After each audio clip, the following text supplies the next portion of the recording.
Bonjour mesdames, messieurs. La situation en Suisse est la suivante. Le Conseil fédéral, notre gouvernement fédéral, a rendu une ordonnance, donc un décret, dénommé Ordonnance Covid-19, pour suspendre les fériés judiciaires de Pâques à partir du 20 mars jusqu'au 19 avril.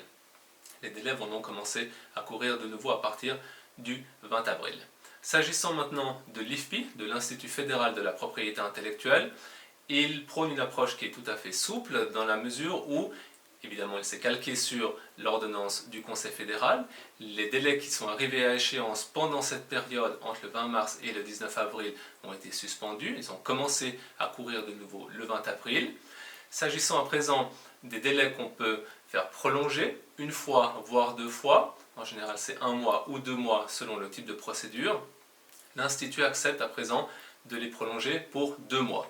Il peut s'agir de refus de protection, il peut s'agir de procédures d'opposition ou de procédures de radiation d'une marque pour défaut d'usage. En revanche, il n'y a évidemment pas d'incidence sur les délais légaux, on pense notamment à la validité des titres, on pense également aux délais de priorité, etc.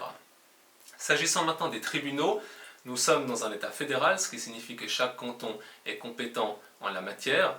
Je vous donne l'exemple de Genève. À Genève, il y a une suspension de la procédure jusqu'au 25 mai de cette année, étant précisé qu'à partir du 20 avril, donc il y a quelques jours, les audiences ont repris, mais uniquement les audiences nécessaires, avec bien évidemment les mesures sanitaires obligatoires. S'agissant des audiences nécessaires en matière de propriété intellectuelle, on pense principalement aux mesures urgentes, aux mesures provisionnelles, par exemple la cessation d'un acte de contrefaçon.